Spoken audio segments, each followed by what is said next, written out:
कृष्णाचं नाव विठ्ठल कसं पडलं आणि मग पंढरपूरला विठुरायाची आणि रुक्मिणीची मूर्ती एकत्र का नाही? ह्या मागचीच ही एक पौराणिक कथा. कृष्ण निजला निवांत आठवली त्याला राधा, राधेला केले जादूने जिवंत, जणू काय झाली त्याला प्रेमबाधा. समोरून आली रुक्मिणी, कृष्णासंग राधास पाहिली, डोळे झाले लाल लाल, म्हणे मी कृष्णा सोडून चालली. कुठे गेली रुक्मिणी कुणास बाई ठाऊक, कृष्ण भटकतोय तिला शोधत, होऊन व्याकुळ भाऊक. पोहोचला बाई कृष्ण शोधत तिरी चंद्रभागेच्या, आणि रुक्मिणी दिसली दिंडी रावणात पंढरीच्या.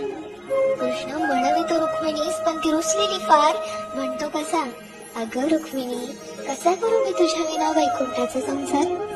रुक्मिणी नाराज, त्यातच कृष्णास आठवे भक्त एक थोर, नाव त्याचे पुंडलिक, लय गुणाचं ते पोर.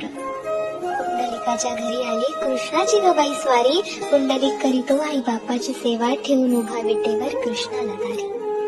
वाट पाहता पाहता कृष्णाची मूर्ती राहिली, विटेमुळे विठ्ठल त्यासी प्रचिती झाली.